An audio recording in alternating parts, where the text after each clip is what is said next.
Hi, I'm Beverly. I'm Alondra. I'm Michael, And I'm Madison. and we are BAM Enterprises presenting Operation Uganda. Woo!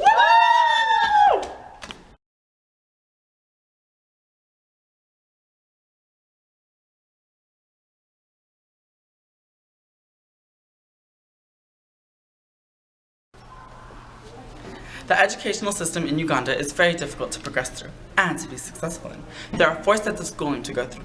The first 2 are equivalent to an elementary school and a middle school in the United States of America, and for the most part are only attended by those people in Uganda who can afford the price of tuition set by the government.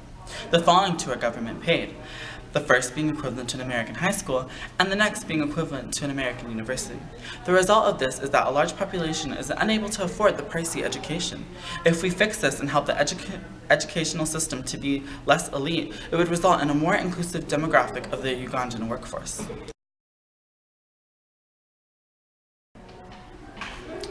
Education will have 3 main impacts on society. First, the leadership background will allow Ugandans to be better equipped with both the knowledge and means to use each of the natural resources in Uganda to their maximum potential. For example, gold, salt, cobalt, copper, hydropower, and limestone. This will lead to more modernization of the economy and society. Second, this leadership will also allow more enforcement and social education regarding poaching and other environmental issues.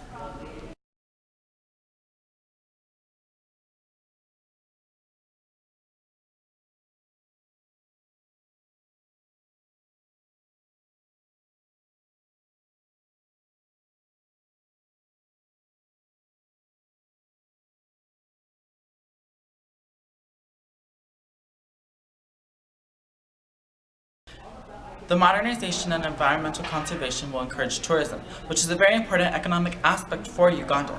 Modernization can include paving of the roads, integrating new uses of technology, and a wide array of other things. For example, building more hotels and more tourist attractions in the country of Uganda.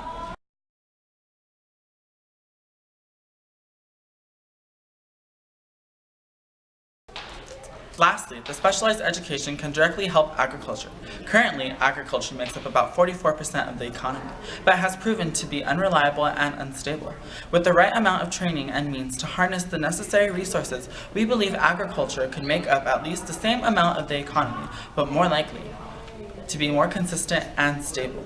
Making agriculture an integral part of the economy once again will be sustainable and manageable, with only a few advancements or improvements in technology that corresponds with the modernizations.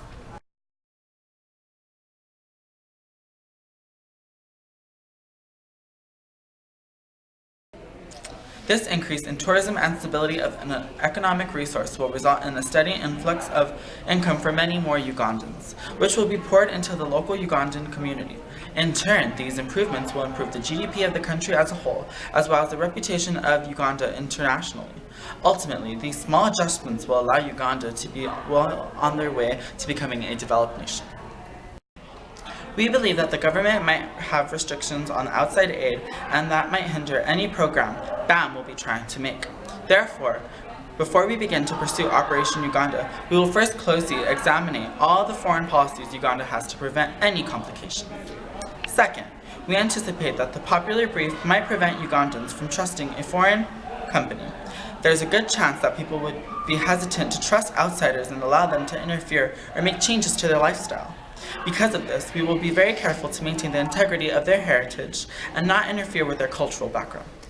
Last, very often, one of the biggest obstacles people will run into is funding and manpower. We will overcome this by taking advantage of all the American companies looking to donate money to foreign improvement projects and resources. We will also take advantage to many of the college and high school age students looking for their further international experiences and voluntary services.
when would you actually want?